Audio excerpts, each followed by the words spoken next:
I purchased a toothed bucket for the skid steer because I only have the smooth bucket. And yeah, I got a bunch of groundwork I need to do this year, so this is an awesome addition to the farm. So dig a lot better and not burn out the edge plate on my smooth bucket. And there's a lot of rock I got to dig through, so let's get this unloaded.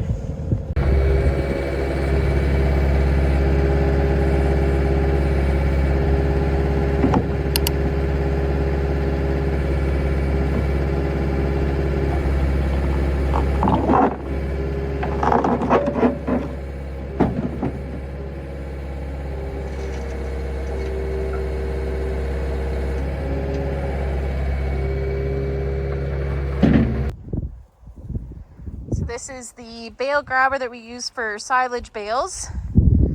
I do not own it. It belongs to my sister and brother-in-law. However, they let me borrow it when I need it.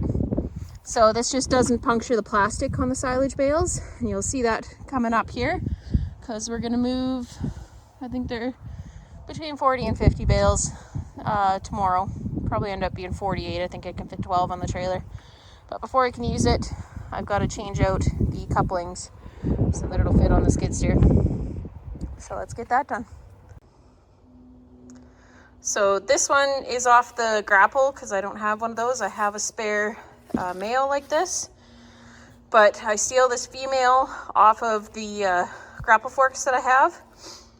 Just have to change the fittings so that they go onto those hoses that are on there because they're different than the skid steer hoses. But yeah, that's it's really easy. Just take, that just came off of there because I have a 90 on the grapple. Put those fittings in and just throw them on.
And there we go, all changed out, ready to go.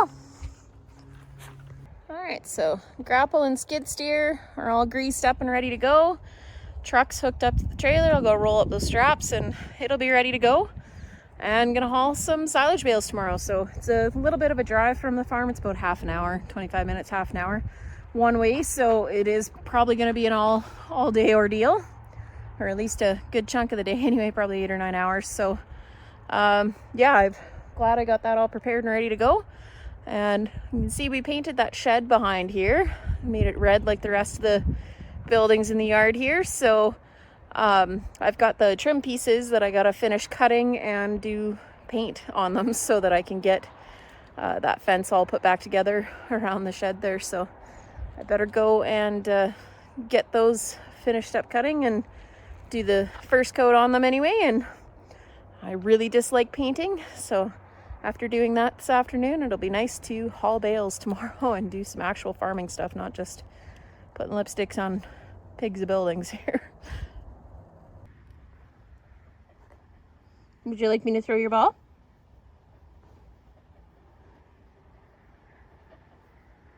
Yeah?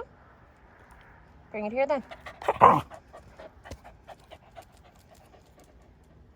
Is that as close as you could bring it? Bring it here.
It's an absolutely beautiful evening out after a very, very windy, hot day. But just spent 5 minutes and taped up these silage bales and just used tuck tape with it. And why you want to do that is any hole that gets in here, it's just like a silage pit. If a hole gets in there and oxygen gets in there, it will mold the feed. So it's just a safety. Now, like certain bales, like this one in particular, it must have been a bird's favorite bale or something. It had quite a few holes in it, so they're pretty insignificant and they probably wouldn't have molded the feed, but I'm very particular, and honestly it takes 5 or 10 minutes to go through and tape all these bales, so it was easy enough to find the time to do that and preserve the feed for the freshest that it could possibly be. So it just depends on the year whether I get these silage bales or not. This is wonderful, beautiful, like 19% dairy quality premium alfalfa haylage, so it's not really silage. It's a little bit wetter than haylage, so I guess it could be considered silage. Either way, it feed tested really well. So I'm quite excited to feed this, and hopefully I will have a mixer here this year, a TMR mixer. We'll have to see how that goes. Will you hush up?